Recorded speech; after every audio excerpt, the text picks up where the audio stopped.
जय श्री कृष्णा। इस वैशाख मास के जो पावन महीना है, इसमें प्रातःकाल स्नान करना, भगवान श्री हरि का पूजन करना और वैशाख मास महात्म की कथाएं सुनना बहुत ही पुण्य देने वाला माना गया है। तो ऐसा अवश्य करना चाहिए। इससे जो फल मिलते हैं वो अनंत हैं। घर में सुख समृद्धि का वास होता है, नकारात्मकता दूर होती है और प्रभु श्री हरि की कृपा प्राप्त होती है और अंत में व्यक्ति विष्णु लोक को जाता है।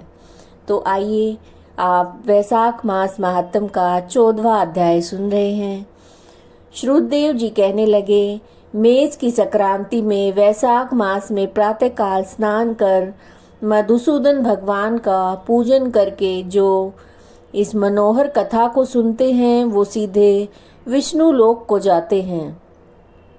जो दुर्बुद्धि कथा छोड़कर अन्य काम करने में लग जाते हैं वे रौरव नरक में जाकर पिशाच की योनि पाते हैं।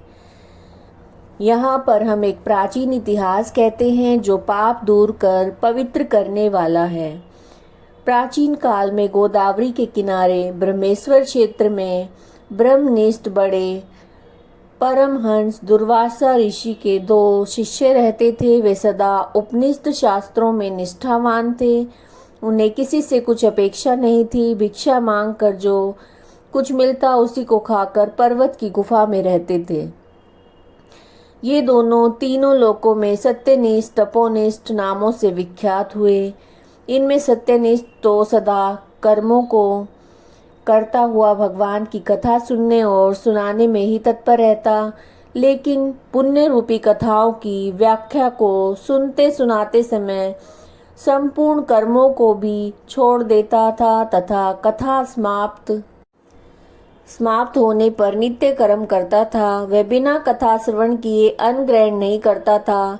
अतः जो मनुष्य ऐसी कथा सुनते हैं जन्म के बंधन में नहीं व्यापते हैं। विष्णु भगवान में सच्ची भक्ति और स्नेह उत्पन्न होता है, आरती दूर होती है, सत्व बुद्धि से वेद में मति उत्पन्न होती है, निरंजन निर्गुण ब्रह्म उनके हृदय में आकर विराजते हैं।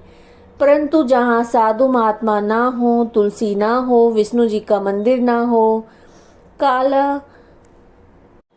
काला मृण न हो अथवा कथा जहाँ ना होती हो, वहाँ यदि साक्षात गंगा जी का किनारा भी हो तो उसे त्याग देना चाहिए। वहाँ का मरा हुआ प्राणी 100 जन्म तक कुकर योनि पाता है और नरक में पड़ता है।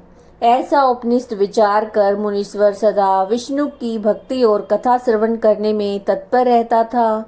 मगर दूसरा जो तपोनिष्ठ था, न तो जिह्वा से विष्णु कथा कहता, न कानों से सुनता। तीर्थ स्थान करने जाता तो वहां होती हुई कथा भी तप में विघ्न ना पड़ जाए, इस डर से छोड़ देता था। श्रोता और वक्ता कोई भी उस कर्मनिष्ठ के निकट होकर गृह कार्य के लिए नहीं निकलता था। उस दुरात्मा ने दुर्बुद्धि से ऐसे ही समय बिता अपने शरीर को छोड़ दिया। तब वो शमी के वृक्ष पर छिन्नकर्ण नाम का महाबलवान पिशाच हुआ। आश्रयहीन क्षुधा से व्याकुल होकर कंठ होठ तालु सूख गए। ऐसे ही अत्यंत दुखी होकर अपने किए हुए कर्मों के ऊपर विचार करता हुआ वह उन्मत्त की तरह इधर उधर घूमता हुआ भटकता रहा। इस प्रकार 10 सहस्त्र वर्ष बीत गए। उसे अपना कोई रक्षक दिखाई नहीं देता था।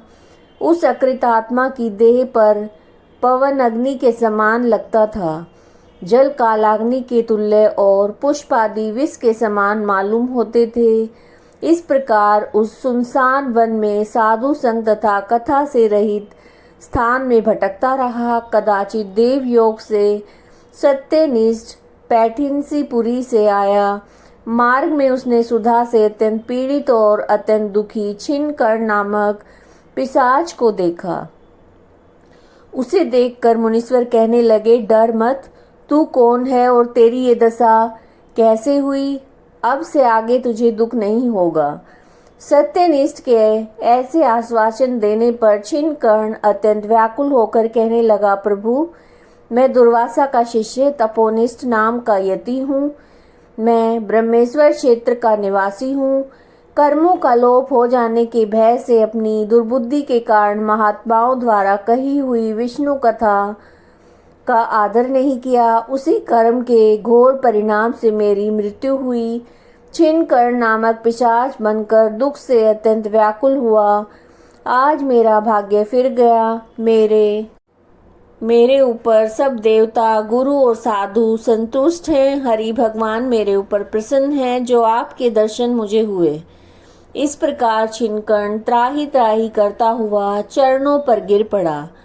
तब महायशस्वी सत्यनिष्ठ ने उसे दोनों हाथों से उठाकर अपने सुकृत का पुण्य और वैशाख महात्म को क्षण भर सुनने का फल दिया, जिससे उसके पाप तत्काल दूर हो गए और पिशाच की योनि छोड़कर दिव्य देह धारण करके महामुनि की परिक्रमा और प्रणाम करके दिव्य विमान में बैठे विष्णु लोक को गया और सत्यनिष्ठ पैठी नसीपुरी को गया तथा बारंबार महात्म्य श्रवण की चिंता करने लगा।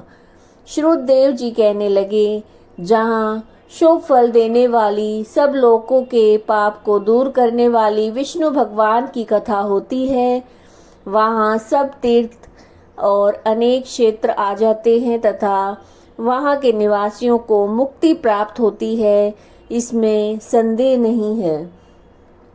ये आप वैशाख मास महात्म का 14वां अध्याय सुन रहे थे। अगर वीडियोज अच्छे लग रहे हैं तो लाइक कीजिएगा, शेयर कीजिएगा और चैनल को सब्सक्राइब कीजिएगा। जय श्री कृष्णा।